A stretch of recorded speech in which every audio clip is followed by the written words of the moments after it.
What makes a great DTF print? First, we'll look for DTF powder around the printed image. The powder is meant to bond only to the printed ink and should not be visible anywhere around our graphics. Otherwise, this could transfer as small dots to the actual garment.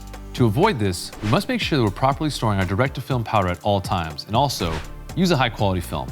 Next, if you're experiencing visible lines in your print where it should be a solid coverage of ink, you have a banding issue.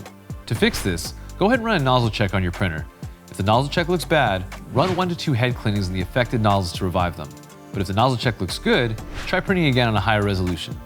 Lastly, check if your print appears fuzzy in areas that should be sharp.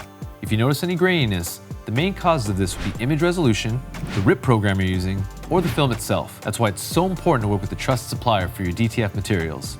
T-shirt graphics, hat logos, toe print emblems, any DTF print is possible. Why not make them perfect?